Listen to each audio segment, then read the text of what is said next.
pour ce nouvel épisode d'uniformisation de la religion et des sciences.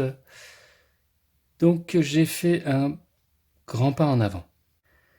Donc nous sommes sur le profil, donc la carte mentale du pro-science anti-religion. Nous sommes toujours dans une phase de relativisation. Tant qu'on est en relativisation, interdit de parler de la religion. Donc petit rappel, ce qu'on a vu la dernière fois, c'est que les livres amenaient à une réflexion souvent qui se disait des vieux livres et des vieilles théories sont pas fiables et les nouveaux livres et nouvelles théories sont fiables. On a pu voir que juste en amenant un argument, des théorèmes de Pythagore qui nous permettent toujours d'utiliser et de faire des choses incroyables, nous pouvons remettre ça en cause. Et ce qui fait que ce qui compte, c'est que l'expérience nous prouve ce qu'il y a dans les livres. Du coup, j'ai simplifié parce que tout ça, on pourra en discuter plus tard. En tout cas, pour le moment, j'en ai plus besoin. Pour moi, tout ça rejoint la même branche, l'expérience, ce sur quoi les sciences, de manière générale, se basent. Nous avons également vu que, avec les expériences, donc, nous en avons plusieurs types sur lesquels nous nous basons.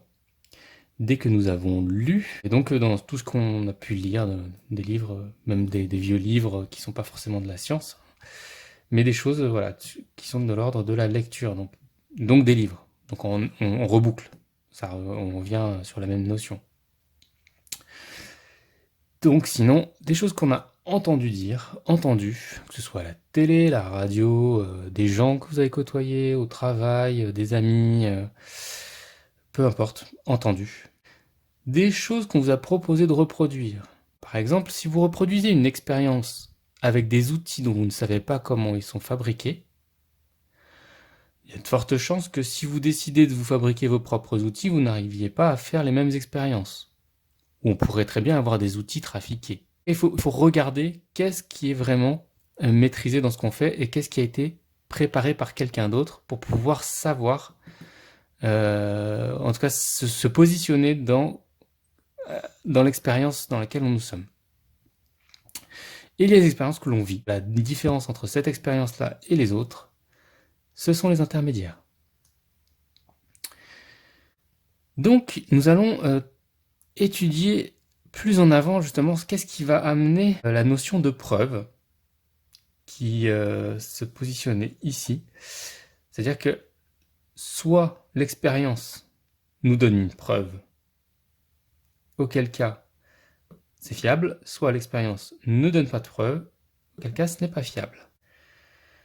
Donc le premier élément, ça va être, est-ce qu'il y a eu des intermédiaires? Rappelez, dans la reproduction, il est possible que vous ayez reproduit une expérience que vous avez vécue. Auquel cas, il est probable que vous n'ayez pas besoin d'intermédiaires pour reproduire votre expérience. Par contre, s'il y a des intermédiaires, d'autres notions vont se greffer. Donc le nombre est un facteur qui va nous donner une idée de fiabilité. Est-ce qu'on nous ment? Alors, est-ce que le nombre en entier ment? C'est pas la question. C'est est-ce que l'expérience racontée une grande quantité de fois est un mensonge? Un grand nombre de gens peuvent être de totale bonne foi, mais peuvent répéter un mensonge. Donc, ça pourrait être un mensonge répété des milliers de fois. Auquel cas, ça pose un problème de fiabilité. Bon, mais avant d'être nombreux, on peut très bien avoir, au démarrage, ils ne devaient pas être nombreux les gens. Donc qu'est-ce qui a fait que ça a foiré? Donc ils n'étaient pas nombreux. Il y a eu une personne d'autorité. Une autorité.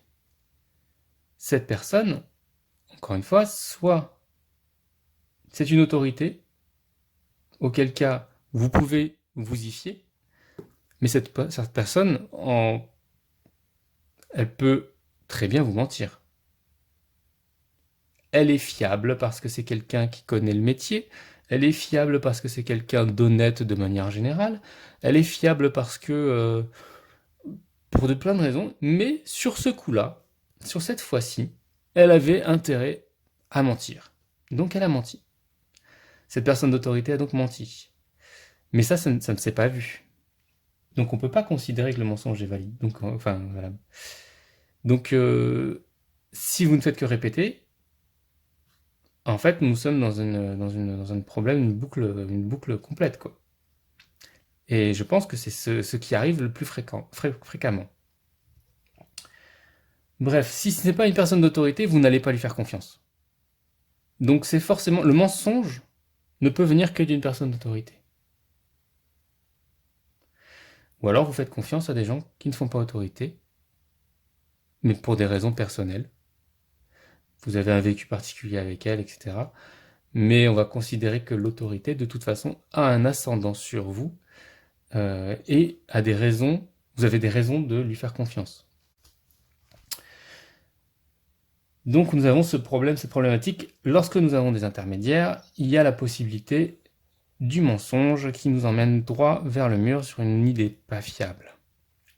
Mais comment démasquer ce mensonge? Parce que ce mensonge, il est important pour nous de le démasquer. Ça nous permet justement de savoir si qu'est-ce qui a fait que les gens l'ont cru, etc. Qu'est-ce qui permet de démystifier la chose? Eh bien, vous n'aurez pas d'autre raison pour l'éviter que de le vivre ou de reproduire l'expérience sans intermédiaire. Si ce n'est pas possible, vous ne serez pas en mesure de le démontrer.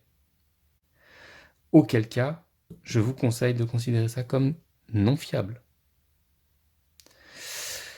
Mais c'est un conseil. Après, vous pouvez continuer de faire confiance au nombre et aux autorités. C'est quelque chose que vous pouvez toujours faire. À vous de voir. Donc que ce soit du vécu, que ce soit quelque chose qu'on vous a raconté, que de nombreuses personnes vous ont raconté, qu'une autorité vous a raconté, ce n'est pas un mensonge, il est possible qu'il y ait une erreur. Même chose, s'il y a une erreur, vous pouvez laisser tomber. Ce n'est pas fiable. Et tout le réseau qui vous a emmené vers cette erreur, vous pouvez vous poser des questions de comment ça se fait qu'ils ont laissé passer cette erreur alors que vous, en faisant l'expérience, vous êtes tombé sur l'erreur. La nature de l'erreur, elle peut être variée. Et du coup, ça peut être valable, reproductible, etc. Mais par contre, vous pouvez aussi avoir une différence dans le temps. Par exemple, si vous faites 2 fois...